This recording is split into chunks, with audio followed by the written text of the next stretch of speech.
nila ang mga kababayan ninyo kung sa pinagtabunan sa kanila.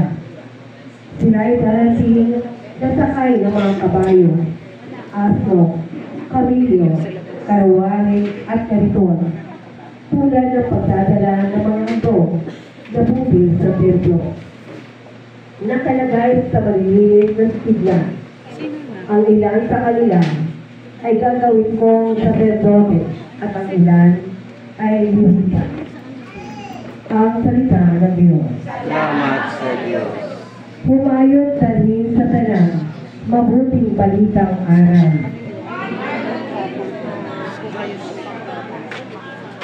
Purihin ang tuwa. Dapat na purihin ng lahat ng bansa. Siya ay purihin ng lahat ng tao sa balat ng lupa. Pagkat ang pag-ibig na ukol sa ating dakila at wakas, at ang katapatan niya ay walang wakas.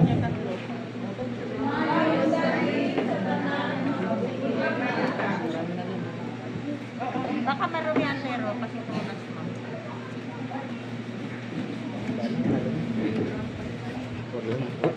Pagbasa mula sa sulat sa mga Hebreo.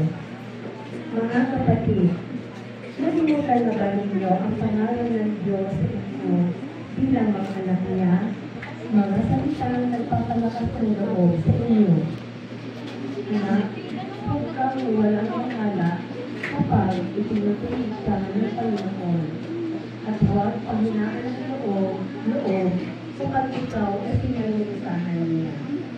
Sapagkat pinarusahan ng Panginoon ang mga iniibig niya at pinapalo ang mga itinutulig niyang anak.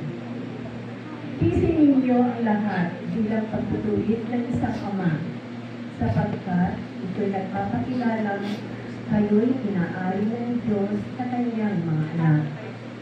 Sinong anak at hindi tinulit ng kanyang ama? Habang tayo itinutuwid, hindi tayo natutuwa, kundi naghihinagpis. Ngunit pagkaraan niyon, lalasap tayo ng kapayapaang bunga ng matuwid na pamumuhay. Kaya't palakasin ninyo ang inyong lupay-lupay na katawan at ipunin ang nalalabit ng lakas. Upang hindi tuluyang mapilay, kundi humaling ang paang nalisan. Ang salita ng Diyos. Salamat sa Diyos.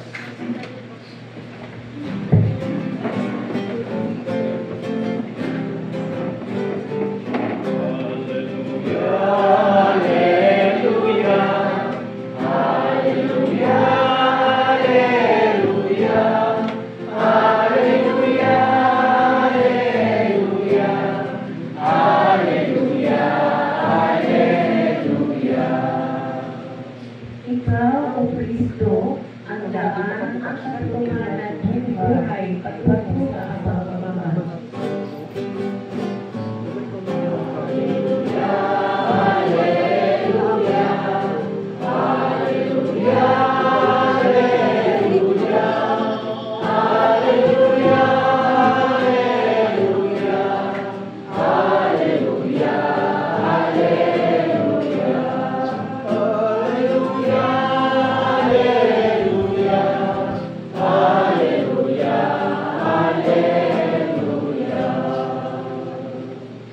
Sumayo ang Panginoon. At sumayo rin. Ang mabuting balita ng Panginoon ayon kay San Lucas. Papuri sa iyo, Panginoon.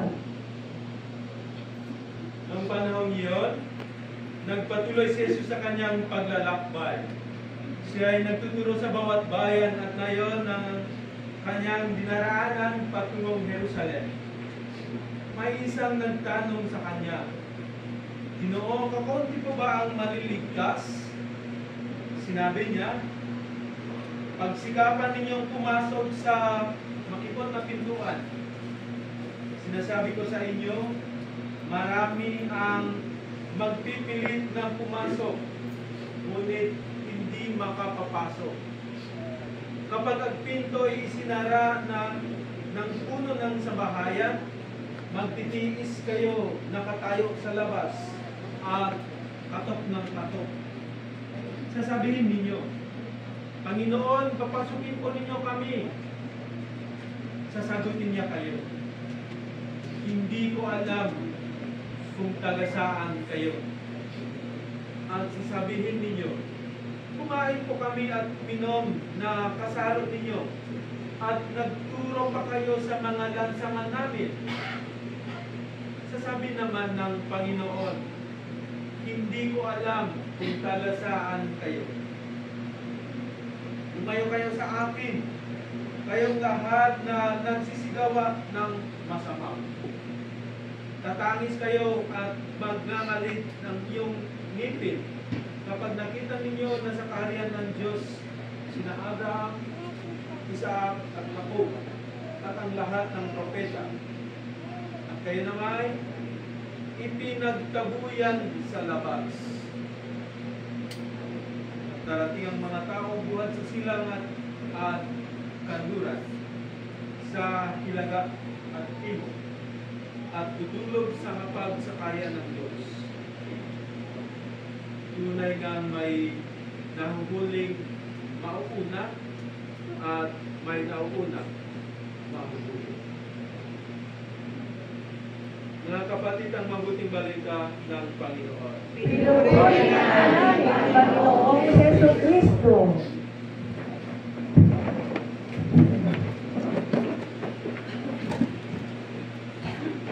Gagamitin ko lang to para sabihin, marunong kayong magtipid. Bakit? 2-in-1, mikropono at pakutok. Magandang umaga po sa inyo. Putok, putok, putok, putok.